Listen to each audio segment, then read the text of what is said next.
네, 늘 하듯이 또 한 두세 절씩 읽으시면서 한 세 번 읽어보겠습니다. 1장 13절부터 23절까지. 저부터 우리 집사님 좀 읽어나가겠습니다.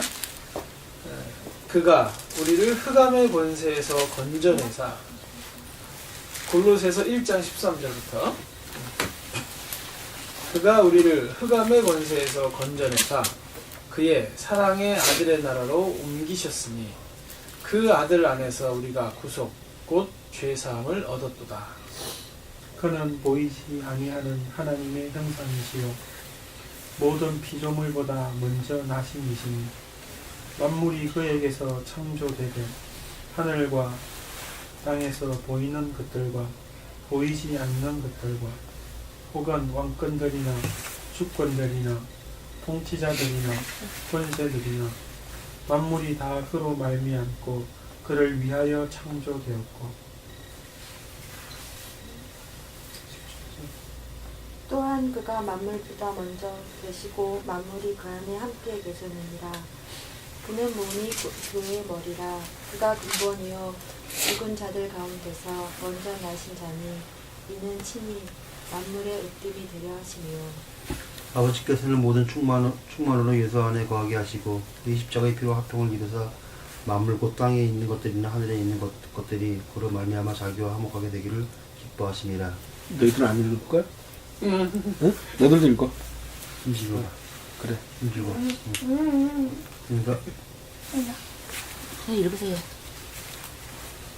아버지께서는 모든 충만함으로 21절. 21절. 네. 전에 악한 행실로 멀리 떠나 마음으로 원수가 되었던 너희를 이제는 그의 육체의 죽음으로 말미암아 화목케 하사 너희를 거룩하고 흠없고 책망할 것이 없는 자로 그 앞에 세우고자 하셨으니 만일 너희가 믿음에 거하고 터 위에 굳게 서서 너희 들을 바 복음의 소망에서 흔들리지 아니하면 그리하리라.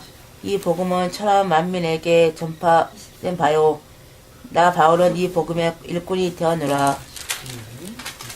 그가 우리를 흑암의 권세에서 건져내사 그의 사랑의 아들의 나라로 옮기셨으니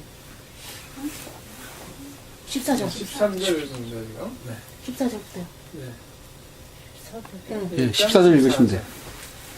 아니라 14절 읽으시라고 그래요. 14절 이렇게 돌아서 보자고 그래요. 14절. 14절 23절을 다시 두 번 읽는다. 그 아들 안에서 우리가 성량 곧 제사함을 얻도다. 그는 보이지 아니하는 하나님의 형상이시오 모든 피조물보다 먼저 나시니지. 만물이 그에게서 창조되되 하늘과 땅에서 보이는 것들과 보이지 않는 것들과 혹은 보좌들이나 주관들이나 정사들이나 권세들이나 만물이 다 그로 말미암고 그를 위하여 창조되었고 또한 그가 만물보다 먼저 계시고 만물이 그 안에 섰느니라. 그는 몸인 교회의 머리라. 그가 근본이요 죽은 자들 가운데서 먼저 나신 자니 이는 친히 만물의 으뜸이 되려 하시며 아버지께서는 모든 충만으로 예수 안에 거하게 하시고 그 위에 십자가의 피로 화평을 이루사 만물 곧 땅에 있는 것들이나 하늘에 있는 것들을 그로 말미암아 자기와 화목해 되기를 기뻐하심이라. 전에 악한 행실로 멀리 떠나 마음으로 원수가 되었던 너희를 이제는 그의 육체의 죽음으로 말미암아 화목케 하사 너희를 거룩하고 흠없고 책망할 것이 없는 자로 그 앞에 세우고자 하셨으니 만일 너희가 믿음에 거하고 터 위에 굳게 서서 너희 들은 바 복음의 소망에서 흔들리지 아니하면 그리하리라. 이 복음은 천하 만민에게 전파된 바요 나 바울은 이 복음의 일꾼이 되었노라. 먼저 읽죠. 13절부터. 그가 우리를 흑암의 권세에서 건져내사 그의 사랑의 아들의 나라로 옮기셨으니 그 아들 안에서 우리가 속량 곧 죄사함을 얻었도다. 그는 보이지 아니하시는 하나님의 형상이요 모든 창조물보다 먼저 나신 자니 만물이 그에게 창조되되 하늘과 땅에서 보이는 것들과 보이지 않는 것들과 혹은 보자들이나 주관들이나 정사들이나 권세들이나 만물이 다 그로 말미암고 그를 위하여 창조되었고 또한 그가 만물보다 먼저 계시고 만물이 그 안에 함께 삼느니라. 그는 몸인 그 교회의 머리시라. 그 근본이시요 죽은 자들 가운데서 먼저 나신 이시니 이는 친히 만물의 으뜸이 되려 하시며 아버지께서는 모든 충만으로 예수 안에 거하게 하시고 그의 십자가의 피로 화평을 이루사 만물 곧 땅에 있는 것들이나 하늘에 있는 것들을 그로 말미암아 자기와 화목해 되기를 기뻐하심이라. 전에 악한 행실로 멀리 떠나 마음으로 원수가 되었던 너희를 이제는 그의 육체의 죽음으로 말미암아 험악하게 하사 너희를 거룩하고 험없고 책망할 것이 없는 자로 그 앞에 세우고자 하셨으니 만일 너희가 믿음에 거하고 터 위에 굳게 서서 너희 들은 바 복음의 소망에서 흔들리지 아니하면 그리하리라. 이 복음은 천하 만민에게 전파된 바요 나 바울은 이 복음의 일꾼이 되었노라. 나는 네. 여기서 이제 무슨 얘기를 하는지 좀 천천히 보죠. 우선 13절부터 읽었는데 15절부터 좀 먼저 보겠습니다. 15절부터 20절까지 예수 그리스도가 어떤 분인지 또 어떤 일을 하셨는지 이런 얘기를 하는데요. 15절을 보면 이제 예수님에 대해서 두 가지 표현이 나옵니다. 뭐가 나오는 것 같으세요? 네, 첫 번째는 보이지 않는 하나님의 형상이다. 하나님의 형상이다. 라는 얘기를 합니다. 이게 예수 그리스도가 하나님과 동등되신 분이다. 이런 얘기를 하는 거죠. 그 다음에요. 창조물보다 모든 창조물들보다 피조물보다 먼저 나신 이시다 라고 얘기하면서 예수님과 하나님과 동등되신 분이다 라는 얘기를 한 다음에는 피조물과는 구별된 분이다 라는 얘기를 하는 거예요. 예수님께서는 한편으로는 하나님과 그리스도의 동등적 관계, 동등하다라는 얘기가 되게 중요한 얘기고요. 또 하나는 그리스도는 피조물하고는 구별된다. 이게 되게 중요합니다. 이게 이제 양쪽에 그러면 문제가 늘 있을 수 있는 거예요. 하나는 그래도 그리스도가 하나님보다 못하지 않냐. 아들이지 않냐, 아들. 예? 아빠랑 아들이랑 어떻게 똑같냐. 이제 이런 그 이상한 얘기를 하는 경우가 생겨요. 이제 여기서 보이지 않는 하나님의 형상이다. 라는 얘기는 하나님은 보이지 않잖아요. 그런데 그리스도를 통해서 하나님을 볼 수 있다는 거예요. 그죠? 그러니까 그리스도는 곧 하나님이시다. 라는 얘기입니다. 그리고 그런데 그런 그리스도는 사람의 몸으로 왔잖아요. 보이잖아요. 그러니까 그러면 피조물하고 똑같은 거 아니야. 내가 예를 들어서요. 지금 이 골로새 시대에만 해도 예수님을 직접 본 사람들이 더러 있을 거예요. 그죠? 예수님의 제자들도 막 살아있을 시기니까요. 왜 예수님을 잘 못 믿냐면 어려서 코 흘리는 걸 봤거든요. 그죠? 동네에서 뛰어놀다가 넘어지고 이런 것도 봤어요, 다. 근데 그게 하나님이래.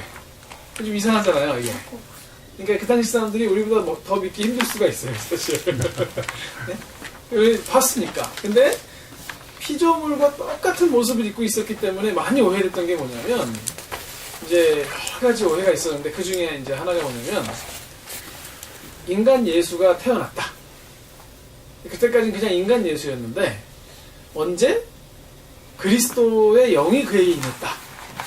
그게 언제냐면 세례 요한한테 세례를 받을 때 하늘에서 소리가 들리면서 이는 내 사랑하는 아들이요 내 기뻐하는 자니라 하면서 성령이 비둘기같이 내려왔잖아요. 그때 그리스도의 영이 예수에게 임해서 그리스도가 되었다. 그래서 공생애가 시작됐죠. 그때부터 이제 기적을 일으키기 시작한 거다. 근데 그러다가 예수님이 이제 십자가에 달려 돌아가셨을 때 엘리 엘리 라마 사박다니 나의 하나님 어찌하여 나를 보셨습니까? 이렇게 하잖아요. 그러니까 그때 예수가 십자가에 달려 들어가 죽을 판인데 그리스도 영이 떠난 거예요.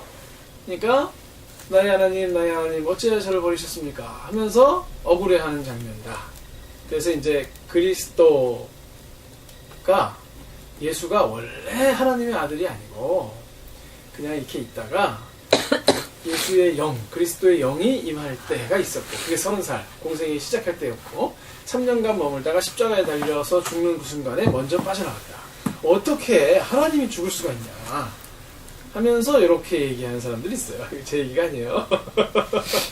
이렇게 얘기하는 이단들이 있었습니다. 당시에. 그리고 어떤 사람들은 그냥 것처럼 보인 거다. 실제로 사람이 아니었고 그 예수 그리스도라는 게 실제로 사람이 아니었고 사람처럼 보였다.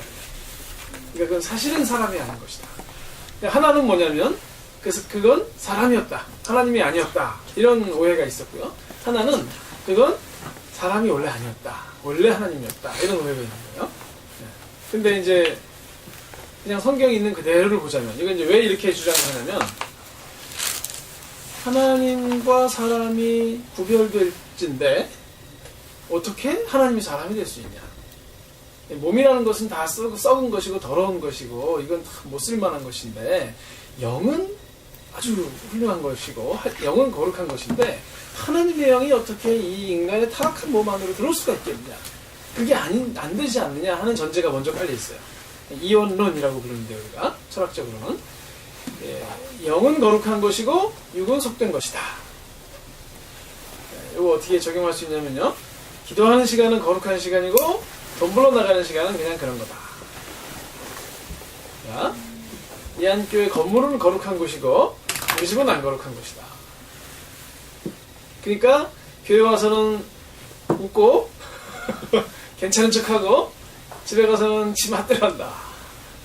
이게 이원론이에요. 이 이원론이 지금만 있는 게 아니라 옛날부터 있었던 거예요. 뭔가 세상을 둘로 나눠놓고요. 거룩한 장소와 속된 장소, 아주 좋은 곳과 나쁜 곳을 이렇게 나눠놓는 거예요. 좋은 시간과 나쁜 시간을 나눠놓죠. 주일이나 이런 시간은 아주 거룩한 시간이고요. 나머지 시간은 마음대로 살아도 되는 시간이다. 이런 이원론이 기본적으로 깔려 있는 거죠. 세상에.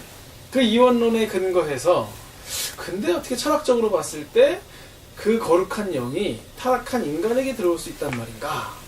그러니까 하나는 그건 인간이 아니었다. 이렇게 말하는 거고 하나는 그건 하나님이 아니다. 이렇게 얘기하고 싶은 거예요. 근데 그 이원론적인 시각으로 보지 말고 그냥 성경을 있는 대로 그냥 보면 하나님이고 사람이었대요. 그냥. 왜 하나님이어야만 하냐면 구원할 수 있는 능력은 하나님께만 있으니까 하나님이어야만 한다. 라고 하는 거고요. 왜 사람이어야만 하냐면 이 사람의 죄를 대속하려면 대신 지으려면 대표가 사람이어야 되는 거죠. 이 두 가지를 이렇게 같이 가져가는 하나님으로서 구원할 수 있고 사람으로서 대표할 수 있는 역할을 할 수 있는 건 이 두 개를 다 가진 분이셔야만 가능하잖아요. 그래서 예수 그리스도의 신성과 인성은 그냥 말 편하게 하려면 그냥 한쪽만 하는 게 편해요. 사람들하고 안 싸워도 되고. 삼위일체하고 비슷해요. 우리가 삼위일체를 주장해서 좋을 게 없잖아요. 우리도 잘 모르겠는데 어떻게 표현할지 모르겠는데 맨날 삼위일체라고 얘기를 해야 돼 우리가. 사람들이 야 설명을 좀 해봐. 그게 뭐야 그러니까. 뭐 한참 설명을 하는데 이게 뭐 그런 것 같기도 아닌 것 같기도 하고 좀 헷갈려요. 왜냐하면 우리가 경험해보지 못한 거니까. 그럼 차라리 그냥 그거 아니라고 하면 되잖아요. 아버지가 계시고 아들이 계시고 성령님이 계신 거다. 세 분이 계시다. 이렇게 하면 그냥 합리적으로 누구한테 설명해드려 사람들이 그러냐 그럴 거예요. 근데 아버지가 아들이시고 아들이 아버지고 뭐 성령이 아버지고 뭐 이게 하나다. 이거 도대체 합리적으로 이해가 안 되잖아요. 지금 설명을 할 수가 없어요. 그러니까 우리한테 불리하죠 사실. 이 불리한 걸 왜 우리가 주장을 하냐면 여기 그렇게 나와 있어서 그래요. 그러니까 이걸 계시 의존적 신앙이다 이렇게 생각을 하는 거예요. 계시에 의존한다 우리는. 그러니까 우리가 합리적으로 이해되는 걸 믿는다기보다는 여기 있는 것이 우리의 합리성을 뛰어넘는데 그거를 잘 믿는 거예요. 왜? 우리의 믿음이라는 게 여기로부터 나오는 거지 우리의 생각으로부터 시작된 게 아니니까. 혹시 우리가 이해를 못하더라도 성경이 그렇다면 그런 거죠. 이제 그런 교리들이 몇 가지가 있습니다. 그러니까 기독교는 다 그렇다 그러면 안 돼요. 그런 게 몇 개 없어요. 다 이해돼요. 근데 이런 특별한 부분에서 좀 차이가 나는데 특히 이제 그 당시에도 그렇고 지금도 그렇고 예수님의 이 신성과 인성에 대한 오해는 계속 있어 왔습니다. 그래서 사도신경 같은 걸 보시면요. 하나님에 대해서는 짧죠. 나는 천지를 창조하신 하나님을 믿습니다. 이렇게 딱 한마디로 끝나잖아요. 성령은 더 짧아요. 성령을 믿사오며. 그 중간엔 다 예수님 얘기예요. 왜 그러냐면 당시에 예수님에 대한 오해가 심했다는 거죠. 그러니까 분명히 할 필요가 있는 거예요. 하나님 천지를 창조하신 하나님 아버지를 내가 믿습니다 라고 하는 건 누구도 토를 안 달아요. 성령을 믿사오며 하면 다 그렇다고 생각을 해요. 근데 예수 그리스도를 믿사오니 하면 아까 제가 얘기한 대로 믿는 사람, 두 번째 얘기한 대로 믿는 사람, 또 다르게 믿는 사람, 뭐가 많은 거예요. 그러니까 그게 다 복잡하면 안 되니까 이제 딱 정확하게 우리가 진짜 믿는 건 이거다. 우리의 생각이 여기에 딱 들어와야 된다. 여기에 안 들어오면 우리는 이제부터 이단이다. 뭐 이런 거예요. 가르침을 따르지 않는 거다. 그래서 예수님에 대한 얘기 길게 하는 거거든요. 그러니까 오늘도 사실은 오늘은 예수님 얘기를 길게 하는 이유가 좀 다른 이유긴 하지만 일단 첫 번째로 하는 게 그 당시에 많이 혼란스러웠던 예수님이 하나님이냐 사람이냐 이 얘기를 좀 먼저 하는 겁니다. 둘 다다 이런 얘기를 하는 거죠. 자, 근데 그분이 하신 일 찾아보십시오. 16절부터 그분이 하신 일이 뭡니까? 창조의 일을 하셨네요. 예수님이. 그죠? 그리고 그 창조를 뭘 하셨냐면 하늘과 땅에서 보이는 것과 보이지 않는 것들과 보좌와 주관과 정세와 권세 이런 것들이 다 그로 말미암아 그를 위하여 창조되었다. 예수 그리스도로 말미암아 창조된 거예요. 예수 그리스도로 창조하신 거죠. 그러니까 그리스도가 창조하신 겁니다. 또 그를 위하여 창조되었습니다. 그러니까 세상에 있는 보이는 것과 보이지 않는 것들이 모든 왕권이나 뭐 권력이나 힘이나 주권이나 통치자들 이런 것들이 다 그를 통해서 창조가 되었고 그를 위하여 창조가 됐다 하는 겁니다. 그러니까 예수님이 아니면 창조될 수도 없었고 예수님이 아니라면 창조된 목적도 없는 거예요. 자, 보이는 것과 보이지 않는 것에 포함되지 않는 게 없잖아요. 그죠? 모든 것을 얘기하는 겁니다.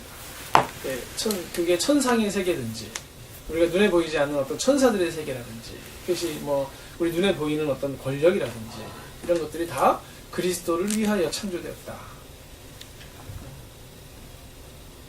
거기 포함 다 되시는 거죠? 네? 우리가 거기 포함된다는 사실을 잘 기억해야 돼요. 우리는 우리를 위하여 창조되지 않았어요. 이제, 네. 우리는 민족주의 역사. 그렇죠. 우리 그렇게 배웠죠. 네. 그러니까 그러면 이제 이렇게 그냥 잠깐 적용 들어갔다 나올게요. 짧게 그냥 질문만 하는 겁니다. 우리는 그분을 위해 창조됐는데 오늘 그분을 위해서 무엇을 하셨습니까? 우리 심지어 이런 시간도 나를 위해서 할 수 있어요. 네? 이런 성경 공부 시간도 나를 위해서 할 수 있습니다. 아, 내가 안 나가면 체면이 뭐가 되나? 혹은 내가 나가서 내가 뭘 좀 배우고 싶고 내가 좀 뭐 좀 많이 알았으면 좋겠고 이래서 또 이것도 자기 충족적으로 여기 올 수 있는 거죠. 그러니까 우리가 여기 모인 것도 그리스도를 위하여 모인 겁니다. 내가 그리스도를 위하여 살아야 되는데 그분에 대한 지식이 없으면 그렇게 살 수가 없으니까 아주 그리스도를 위하여 모이는 거죠. 아침에 일어나서 직장에 나가는 것도 애들 밥을 해주는 것도 설거지를 하는 것도 그리스도를 위하여 하는 거기 때문에 주 안에서 늘 그 일을 하는 겁니다. 약간 이제 들어갔다 나왔고요. 자, 그리스도는 그런 분이에요. 창조하신 분입니다. 그 다음에 또 어떤 분입니까? 먼저 계시고. 그렇죠. 만물보다 먼저 계시고 또 만물이 그 안에 함께 섰대요. 이건 또 무슨 얘기입니까? 네, 신학적인 용어로는요, 섭리라고 할 수 있습니다. 그분이 만물 안에 서 계시다. 그분이 만물을 붙들고 계시다. 이렇게 표현하면 좋을 것 같아요. 그러니까 풀 한 포기도 그분이 붙들지 않으면 살 수가 없는 거죠. 그러니까 보존이라고 볼 수 있습니다. 보존. 그러니까 섭리에는 두 가지가 같이 들어가는데요. 보존과 통치입니다. 그러니까 그리스도께서 모든 것을 만드셨잖아요. 근데 그게 다 자신을 위해서 있는 거예요. 그러니까 그분께서 다 보존하십니다. 그 만물이 그 안에 섰다라는 표현이 그리스도께서 그 만물을 보존하신다 하는 겁니다. 네네. 우리가 하나님의 섭리 안에 있는 거죠. 하나님이 우리를 붙잡지 않으시면 못 사는 거예요. 숨 못 참아요. 또 하나님이 우리를 놓지 않으시면 숨을 참으려고 해도 못 참아요. 한번 해볼까요, 우리? 예, 지금부터 숨을 참읍시다 하고 숨을 참으려고 확 하고 있는데요. 의지적으로 참으려고 애쓰고 있는데 하나님 허락하지 않으시면 숨을 쉬어요. 그러니까 우리는 숨을 더 연장할 수도 없고 숨을 참을 수도 없는 존재예요. 그냥. 그러니까 전문 용어로 꼴값을 떨면 안 돼요. 우리는요, 우리의 목숨을 거둘 수도 없고요, 연장할 수도 없어요. 그분의 만물 아래 그분의 서심, 그분이 붙드심, 이거 굉장히 잘 생각해야 됩니다. 네. 일단 그분은 창조자이시고 또 보존하시는 분입니다. 18절로 가면 그분은 또 어떤 분이십니까? 교회의 몸. 머리시죠. 교회의 머리심과 동시에 뒤에 가면 만물의 으뜸이시다. 만물의 머리시다 라고 합니다. 머리가 하는 일이 뭡니까? 생각하고 판단하죠. 그리고 명령을 내리잖아요. 생각하고 판단해서 몸들에게 명령을 내리면 이 내가 명령을 내리면 우리 몸이 다 움직이는 거예요. 머리의 역할은 대장이에요. 그죠? 통치하시는 분이세요. 교회를 통치하시고 만물을 통치하시는 분이 바로 예수 그리스도시다.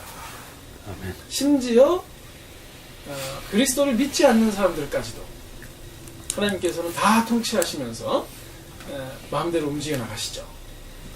근데 그걸 우리가 다 이해할 수는 없어요. 그래서 다 설명을 못 해요. 그럼 세월호는 왜 들어간 겁니까? 그럼 왜 죄 없어 보이는 어린아이들은 막 그렇게 성폭행을 당해야 되는 겁니까? 이런 문제에 대해서 우리는 사실 대답할 게 없어요. 몰라요, 그냥. 모르고 안타깝고 슬프고 또 그런 일이 없도록 사회적 구조를 만들고 하는 일을 우리가 해야 되죠. 근데 중요한 건 그분이 머리시라는 거예요. 그분의 통치 아래 있다는 거예요. 그 뜻이 뭔지는 모르겠어요. 예를 들어서요. 이스라엘 백성은 하나님의 백성이었잖아요. 구약시대에. 근데 망했어요. 그래서 바벨론으로 포로로 끌려갑니다. 그때 선지자로 활동했던 사람들이 얼마나 욕을 먹었는지 몰라요. 예레미야는요, 우리는 망할 것이다 그러고 다니다가 사람들한테 붙잡혀갖고 감옥에 들어가고 맞고 막 벗겨지고 막 그런 일들을 많이 당했어요. 오죽하면 예레미야가 애가라는 책을 썼습니까? 슬퍼서. 이사야도 그랬습니다. 그 시대의 선지자들이 하던 얘기가 뭐냐면 우리는 망할 것입니다. 섣불리 애굽이나 이런 데 가서 원조를 요청하지 마세요. 하나님 우리를 망하게 하셨습니다. 우리는 망할 겁니다. 했더니 이 얘기는 무슨 얘기냐면 이제 제가 예한교회에 왔어요. 와서 예한교회는 망할 겁니다. 그러는 거예요. 그럼 가만히 계시겠습니까? 난리가 나죠. 이건 뭐하는 놈이냐 하고 이제 막 그러고 막 내쫓을 거란 말이에요. 내쫓았더니 또 들어와갖고 예한교회는 망할 겁니다. 그러고 있는 거예요 지금. 그것도 누가 그러냐면 밖에서 온 사람이 아니라요. 이스라엘 사람 중에 한 사람이 선지자라는 놈이 그러고 앉아있는 거예요. 그런 상황 속에서 이스라엘 사람들이 그 사람을 좋아하는 게 이상하죠. 당연히 돌을 던지고 난리가 나는 겁니다. 근데 하나님의 뜻은 그건 거예요 지금. 근데 그걸 어떻게 이해할 수 있겠냐고요. 그 상황에서. 근데 그때 하나님이 하신 게 뭐라고 말씀하시냐면 너희를 향한 생각은 내가 하나니 재앙이 아니라 평안이다. 너희에게 복을 주려는 것이다. 망한 데네요. 망하는데 뭘 복을 줘. 망하는데 뭘 재앙이 아니에요.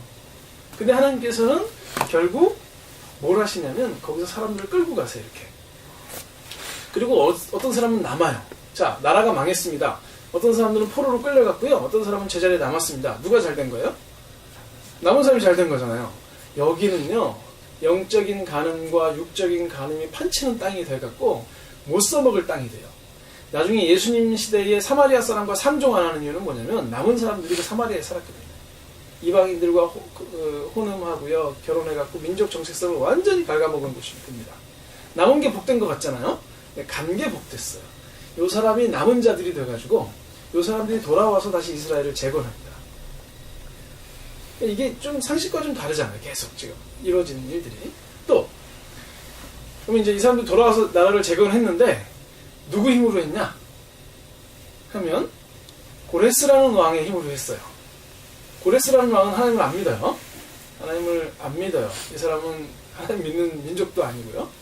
근데 하나님께서 뭐라고 표현을 하시냐면 성경에 나의 종 고레스다 이렇게 표현을 해요. 고레스라는 왕이요, 이전의 왕들을 이렇게 혁명을 일으켜서 왕이 된 다음에 나는 그들과 다르다 하는 어떤 정책을 하나 피고 싶은 거예요. 근데 그동안은 어떤 정책이었냐면 다 무찌른 다음에 잡아오는 정책이었어요, 인재들을. 근데 이 사람은 거꾸로 여기 잡혀있던 사람들을 다 자기 땅으로 보내는 정책을 폈어요. 그래서 이스라엘이 감히 포로 귀환이라는 걸 할 수 있었습니다. 이스라엘이 잘나서 포로 귀환하는 게 아니라 하나님이 고레스라는 사람 머릿속에다 뭘 집어넣냐면 이젠 돌려보내라. 왜 그랬냐면 떠나오기 전에 70년 있으면 돌아올 거야 라는 말씀을 주셨거든요, 약속을. 그 약속을 지키시느라고 나라의 왕을 바꾸시고 고레스의 정책을 바꿔갖고 이제 보내시는 겁니다. 그러니까 이게 이상하죠. 하나님이 하나님의 일을 하나님의 사람과 하지 않으시고요, 이상하게 만들어 가세요. 지금 우리 앞에 일어난 일들을 우리가 이해할 수 없습니다. 뭐 예를 들어서 과거에 군사정권이 왜 우리나라를 독재를 하는데 하나님은 가만히 계셨는가? 지금 북한 사람들은 왜 그렇게 수대에 걸쳐서 어려움을 당하고만 있어야 될까? 우리로서는 잘 몰라요. 알 수도 없고, 그걸 설명하려고 한들 설명할 수도 없고 설명해서도 안 될 거예요, 아마. 우리가 지혜가 없습니다라고 이제 가만히 있는 게 낫죠, 차라리. 근데 이제 그렇기 때문에 하나님이 통치하시는 게 아니다라고 표현하면 안 되는 거예요. 하나님이 통치하시는 교회가 왜 사람이 안 늘어납니까? 하나님이 통치 안 하시는 거 아니에요? 그거 모르는 거예요. 그러니까 하나님의 통치는 하나님의 통치인 거지 우리 마음대로 되는 게 하나님의 통치가 아니라는 거죠. 자, 그러면 이제 그리스도가 어떤 일을 하셨는지 한번 보세요. 15절에는 그분이 어떤 분인지를 얘기합니다. 하나님의 형상이시다. 그리고 창조물보다 먼저 나시니 하나님이시면서 사람과는 구별되는 하나님이시다 라는 얘기를 해놓고 그분은 창조하셨고 보존하시고 통치하시는 분이다 라는 얘기를 하는 거죠.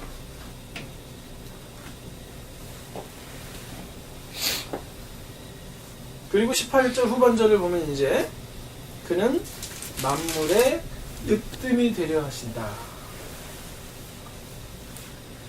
그가 근본이시다. 그리고 죽은 자들 가운데서 먼저 나셨다. 이 얘기는요, 좀 달라졌어요, 이제. 일단 그가 근본이래요. 앞에서는 뭐라고 그랬냐면, 그는 보이지 않는 하나님의 형상이고, 창조들보다 먼저 나신 분이시다 라고 얘기했는데, 이제 분위기가 좀 바뀌면서, 그는 근본이시고, 죽은 자들 가운데서 먼저 나셨대요. 아까는 피조물보다 먼저 나셨잖아요. 근데 이번엔 죽은 자 가운데서 먼저 나신 거죠. 이게 뭘 얘기하는 거냐면, 부활을 얘기하는 거잖아요. 그죠? 죽은 자 가운데서 먼저 나시는 게 부활이죠. 그래서 그분이 으뜸이시다 이런 표현을 씁니다.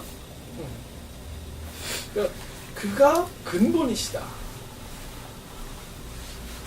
어떤 부분에서 근본이냐면요, 죽은 자들 가운데서 부활하신 분으로서 그 얘기를 하는 거예요. 부활하신 분이 뭘 하셨습니까? 19절에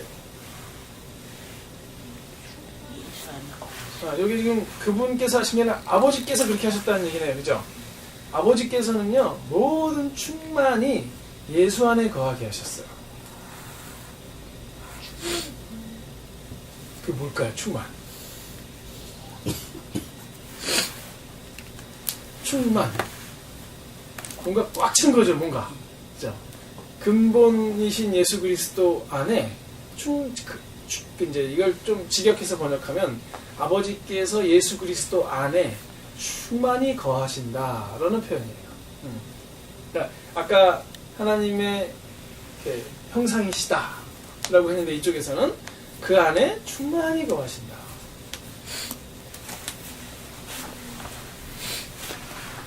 근데 20절에 그분이 뭘 하시는지 한번 보십시오. 뭘 하셨습니까? 화평을 이루셨죠. 예수 그리스도께서 하신 일, 아까는 창조하셨고 보존하시고 통치하셨다 이렇게 얘기했잖아요. 이번에 두 번째 분위기는 하나는 화평이 되게 중요해 보여요. 화평.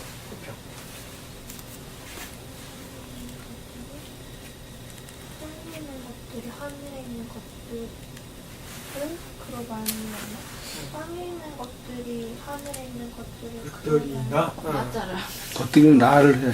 만물. 것들이나 이 만물 안에 뭐가 포함되냐면 하늘에 있는 것도 포함되고 땅에 있는 것도 포함되고, 아까 창조한 것에도 다 포함됐었죠. 하늘에 있는 것들이나 땅에 있는 것들이나 보이는 것들이나 보이지 않는 것들이나. 아까 근데 거기서는 창조에서 이 말을 썼었는데 여기서는 화목에서 이 말을 씁니다. 그럼 이런 거예요.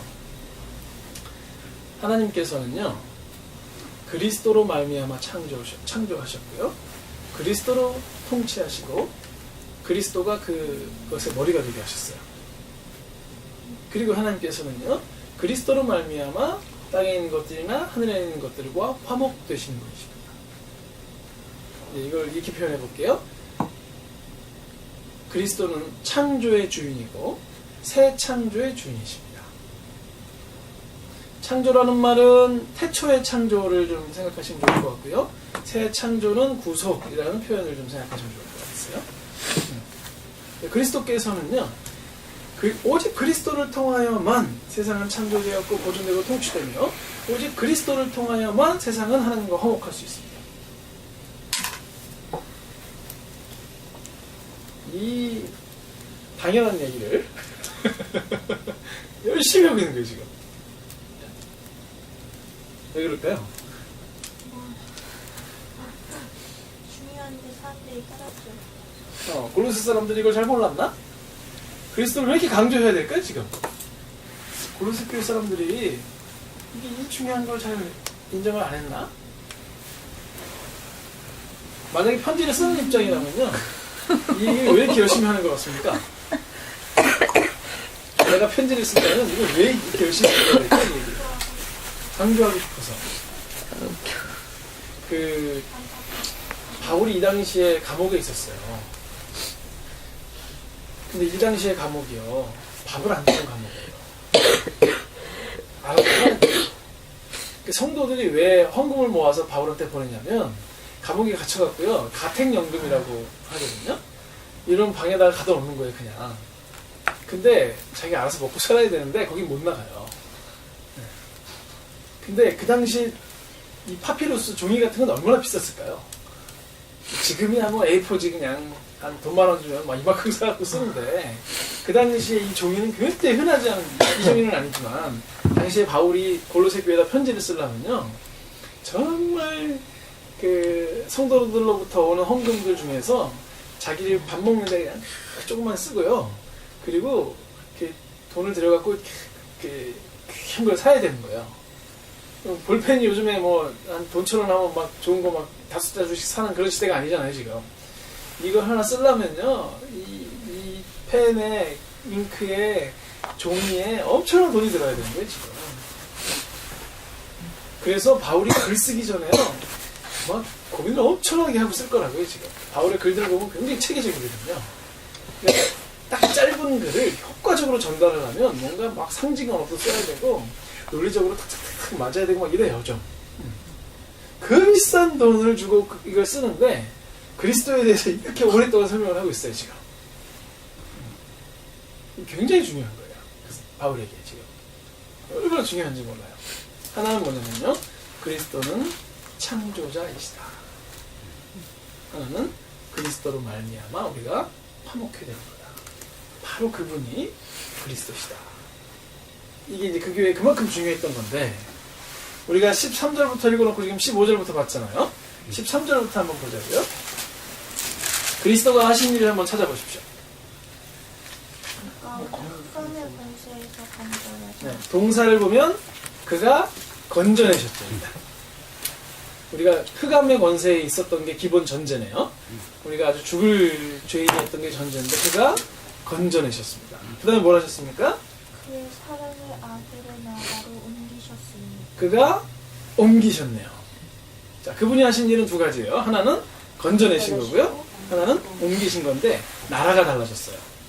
흑암에서 그렇죠. 흑암의 권세의 나라에서 아들의 나라. 그렇죠.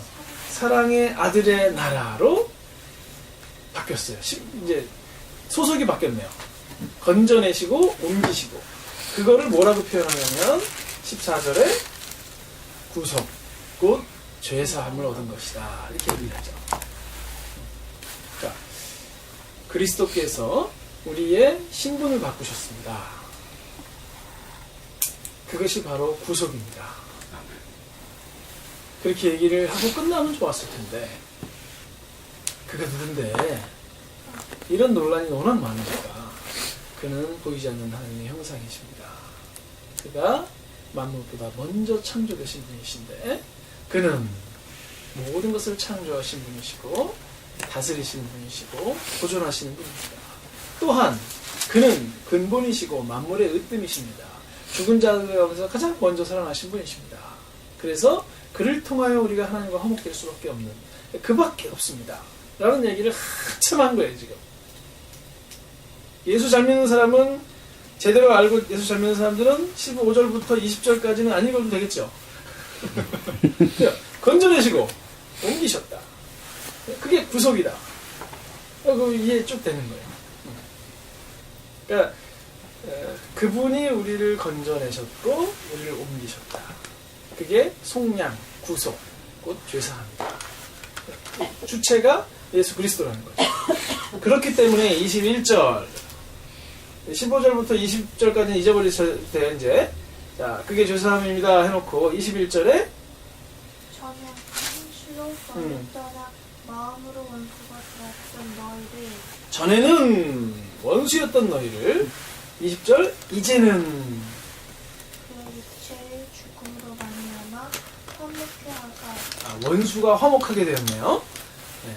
너희를 거룩하고 흠없게 생각할 것이 없는 자로 그 앞에 세우고자 하겠습니다. 이게 구속의 목적이죠. 하나님이 우리를 구원하신 건요 천국 보내시려고 한 게 아니에요. 우리를 거룩하고 흠없고 책망한 자로 세우시려고 원수되었던 우리를 화목케 하신 거잖아요. 근데 거룩에 관심이 없어? 네? 흠없고 책망 없게 살아가려고 노력을 하지 않아요. 이상한 거죠 이게 사실은.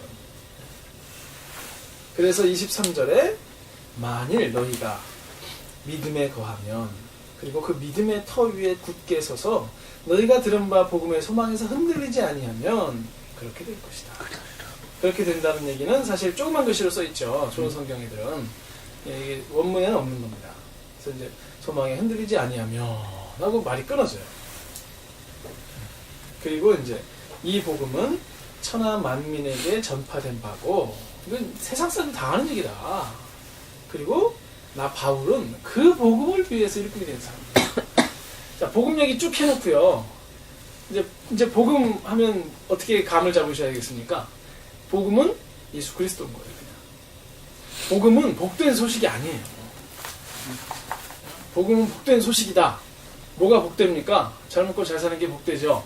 새끼가 잘 되는 게 중요하고 남편이 돈 잘 벌어오는 게 중요하고 우리 집 평수 커지는 게 중요하니까 복음은 잘 되는 겁니다. 그래서 잘 되려면 첫째, 내 영이 잘 되고 둘째, 그러면 범사가 잘 될 것이고 셋째, 강건해질 것이다. 이게 삼박자 구원, 뭐 삼박자 축복 이거잖아요. 여의도발 삼박자 구원. 말도 안 되는 얘기입니다. 성경이 전혀 없는 얘기예요. 이런 건 미친 거예요 지금. 네? 그러니까 복음은요 내가 잘 되는 게 아니에요. 복음은 그리스도인 거예요. 그냥. 네. 누군가가 우리에게 물어봐요. 복음은 무엇입니까? 네, 예수 그리스도입니다. 예수 그리스도는 어떤 분이십니까?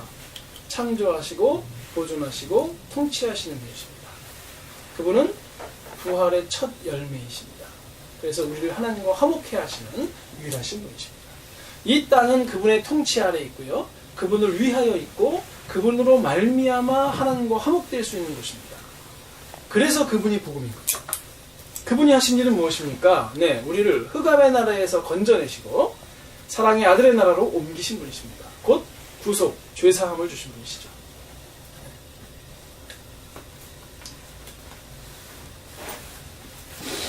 그래서 전에는 우리가 하나님과 원수되었던, 근데 악한 행실로 원수되었던, 근데 그 이제는 화목해 된.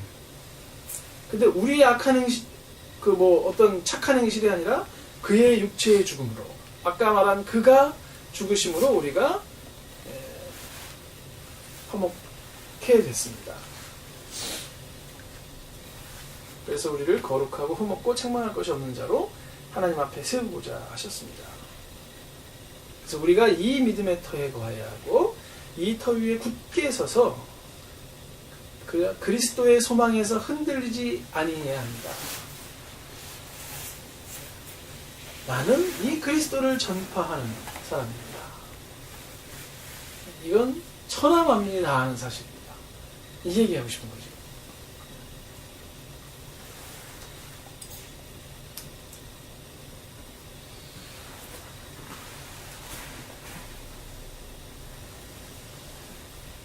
그래서 이제 23절에 보면 동사가 2개 나옵니다.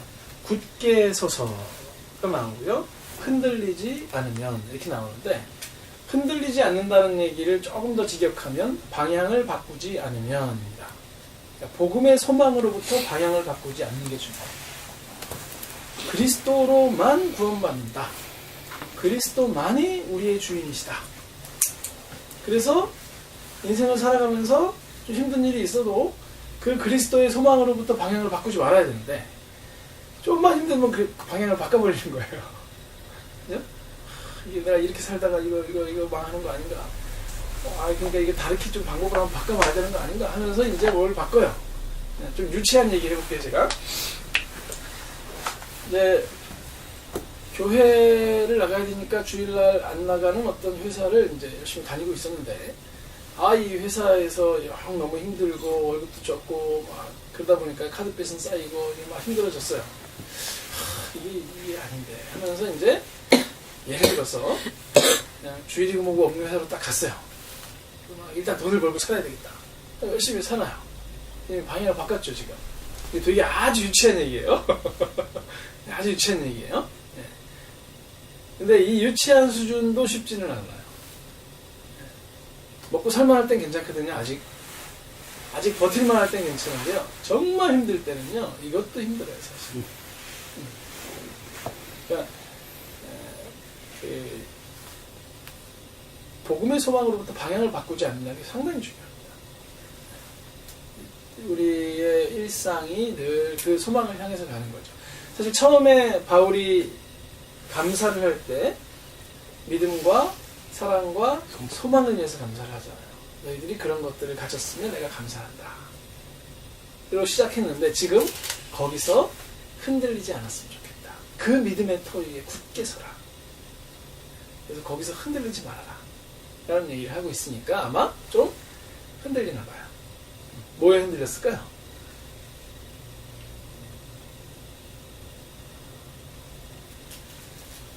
우리가 첫째 시간에 생각해 본 대로 아마 어떤 신비적 체험을 하고 싶은 그런 기류, 또 어떤 자기의 행위로서 뭔가를 이루어내고 싶은, 자기가 어떤 열심 있는 행동을 해서 열심을 내가지고 그 열심의 결과로 어떤 신비한 체험을 하고 하는 그런 모습이 좀 여기 이 교회에 있었던 것 같아요. 그래서 이제 거기서부터 그런 것들이 흔들리는 거다. 그리스도를 떠나서 다른 것을, 보이는 것을 붙잡으려고 하고, 뭐 이런 얘기를 이제 뒤에 가면 나올 겁니다. 근데 뒤에서 어떤 그러니까 이런 거죠. 바울이 골로새 교회에다가 편지를 써서 너도 이렇게 살면 안 되고 이렇게 살아야 돼. 이 얘기를 하고 싶은 게 사실 뒤에 나와요.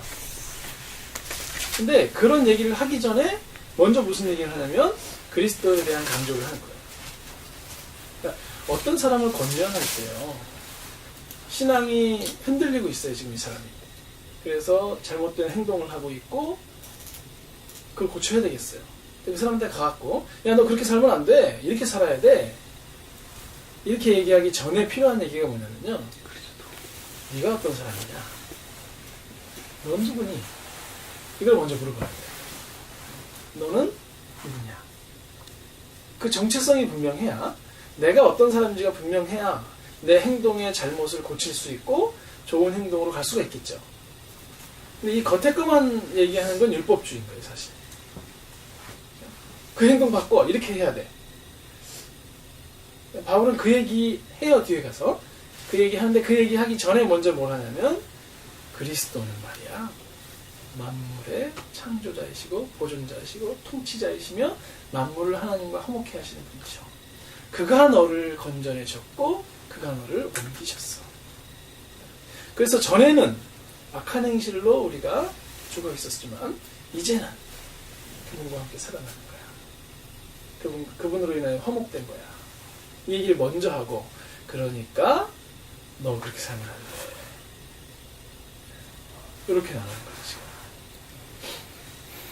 그래서 이제 오늘은 그 그리스도로 인한 변화입니다, 이게. 우리가 그리스도로 인해서 어떻게 변한 사람인지. 이게 분명치 않으면요, 교회를 10년을 다니고 어떤 직분을 가져도 의미가 없습니다. 제가 많은 그리스도인을 만나서 물어봐요. 복음이란 무엇입니까? 이렇게 대답하는 사람이 사실은 별로 없어요. 그냥 웃지요. 이렇게 해주는 분들 제일 많고. 그죠? 복음이 무엇입니까? 했을 때, 그분은 예수 그리스도십니다. 복음은 내가 잘 되는 게 아니고 예수 그리스도 그 자체가 복음입니다. 그리고 그분이 어떤 분입니까? 예수 그리스도는 누구십니까? 네, 이런 분이십니다. 라고 정확하게 얘기 잘 못해요, 사람들이. 우리가 우리 스스로를 점검해야 돼요. 남 욕하자는 얘기가 아니라. 과연, 이제, 베드로전서인가요? 보면 이제, 묻는 자들에 대하여 내가 대답할 것을 미리 준비하되, 온유함으로 하고, 뭐 이런 얘기가 있잖아요. 그죠? 우리를 보고 누군가가 물어봐요. 너 교회 왜 다니냐? 그때 팍 튀어나온 말이, 잘 돼. 좋아.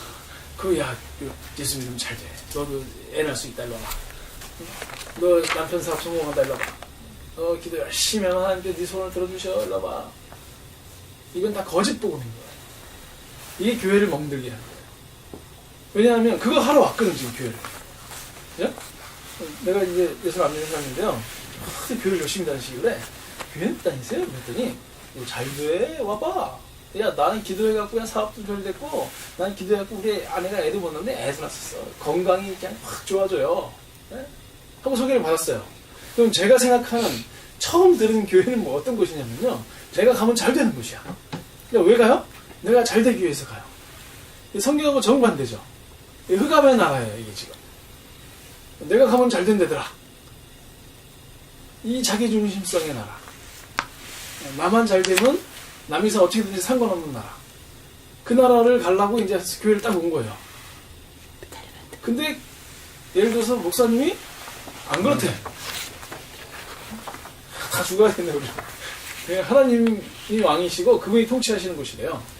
뭐 이게 이상하네. 왜 나는 내가 잘 된다고 그래서 왔는데 나를 뭐 나보러 아무것도 이렇게. 어저께 저희 이제 교회 카톡에 누가 이렇게 올렸어요. 목사님, 하나님 나라는 어떤 곳인가요? 이렇게 올렸어요. 제가 그런 어려운 질문을 하다니. 그리고 우스갯소리를 그랬어요. 제멋대로 사는 사람이 없는 나라. 제멋대로 살고 싶은 사람이 못 들어오는 나라. 그냥 이렇게 툭 올렸어요, 그냥. 그래서 이제 그 감론을박이 이제 시작됐어요, 거기에. 얘기를 했어요.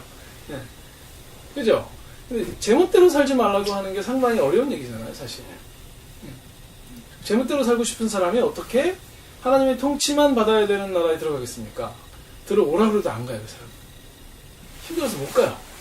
난 내 멋대로 살고 싶은데, 난 내 스타일대로 살고 싶은 건데, 근데 하나님 나라에 들어가면요, 그분의 통치를 받는데요. 그 기쁜 일이 아니에요, 그 사람한테. 복음이 아니죠. 그러니까 혹시 여기 계신 분들이 앞으로 누군가를 전도하실 때요, 전도는 교회의 사람 한 사람 끌어다 앉혀놓는 게 전도가 아니에요. 한 사람 끌어 앉혀놓으려고 헛소리를 하면 안 돼요. 이번에 특세가 있는데 와서 한 일주일 기도하면 너 문제가 해결될 거야, 와봐. 그렇게 온 사람은요, 복음을 믿을 수가 없어요. 그렇게 온 사람이 복음을 믿는 경우가 간혹 있어요. 그래서 하나님이 살아계신 거예요. 그런 사람도 바꾸셨으니까. 그죠? 근데 그걸 바라지는 말아야 돼요, 우리가. 옛날에 이런 야 교회 가자 그러더니 야 돈 줘? 맞아. 근데 제가 일단 확 나온 거야. 돈 줘. 그래? 그럼 가고. 그런 거예요. 안 갔지. 근데 일단 확 나면 그쵸. 줘. 된단 말이죠. 네, 그리고 맞아. 이게 왜냐면 뭐 안 준다 해도 안 올 것이고 뭐 어차피 안 올 거지만 뿔따고 안 하잖아요. 줘? 먹을 거죠? 줘. 맞아. 그런 말을 하고 싶을 때가 맞아요. 많죠. 그럴 때가 많죠. 네. 그 실제로 주시잖아요, 우리한테. 네, 실제로 주시는 네. 실제로 우리 안에 역사하시고. 아멘. 근데 이제 동기가 이제 사실 그러려면 우리가 그리스도의 복음에 푹 잠겨 있어야 돼요. 그래서 잠자다가 우리를 툭 찔러서 복음이 뭐냐 그러면 그리스도죠. 그리스도가 어떤 분인데 이런 분이야. 이게 돼야죠. 우리는 그 생각이 없이 그냥 이렇게 살다가 누가 푹 찌르면요, 이렇게 돼요. 이거 푹 찌르면요, 이게 좋아. 그러니까 주로 전도 현장에서 많이 되는 얘기가 뭐냐면 우리 교회 좋아요, 우리 목사님 좋아요. 불교가 네. 뭐 하는 짓이에요, 이게 지금? 목사님은 그리스도는 아니잖아요. 그러니까 우리 목사님 좋은 거 알겠어. 우리 교회가 좋은 것도 알겠어요. 근데 그게 전도는 아닌 거예요. 그죠? 근데 이제 이런 건 있죠. 내가 전도할 자신이 없어. 내가 복음을 모르겠어. 회개하셔야 돼요. 하여튼 현 상태가 그래요. 그래서 일단 교회로 와서 들어라. 내가 자신이 없다. 내가 너한테 설명을 잘해서 네가 이렇게 네가 탁 이해되게 합리적으로 탁 이렇게 억셉트하게 딱 붙잡게 내가 너한테 얘기할 자신 없으니까 우리 교회로 와서 배워라. 근데 이게 되게 좋은 게 뭐냐면 개인에게 배우는 게 아니라 공동체에 그냥 이렇게 있으면서 이게 하나님 나라 같다 하는 걸 느낄 수 있는 교회라면 공동체적으로 배우는 거예요. 이것도 구조적으로 이렇게 복음을 좀 만들어 놓는 거죠. 복음이 개인적으로 전달돼야 되기도 하지만 복음이 이제 교회적으로 딱 이렇게 자리를 잡아야 되는 거잖아요. 자리를 잡고 있으면 거기 들어오면 되게 편해요. 이제 이런 게 하나님 나라구나. 그래서 사람들이 자기 이익을 추구하지 않네. 여기 오니까 자기를 내어주고 헌신하고 비우네. 다들 어려울 텐데 애쓰면서 그 일을 하고 있네. 참 귀하다. 이런 사람들 어서 만나라. 이 사람들이 왜 이렇지? 이 사람들이 복음을 안 왔다. 그리스도 때문에 바뀐 거구나. 이런 것들을 아는 공간이 공동체가 될 수 있어요. 자신 없으면 그래서 공동체에다 끄집어넣는 것도 괜찮긴 해요. 공동체가 자신이 있어야 돼, 대신에. 어떤 사람은요, 공동체가 자신이 없어서 누굴 못 데리고 온대요.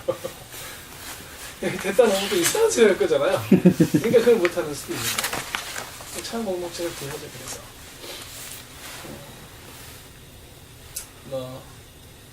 하여튼 그렇게 좀 한 사람이 예수를 믿는 데까지 오늘 우리가 나눈 이 13절부터 23절까지의 그리스도에 대한 이해, 구원에 대한 이해가 좀 분명하면 참 좋겠어요. 이게 분명하면 우리가 무슨 신학이네 무슨 주의네 이런 얘기 안 해도요, 그냥 다 그런 거예요. 원래 그게 성경이니까. 네, 한마디씩 하십시오.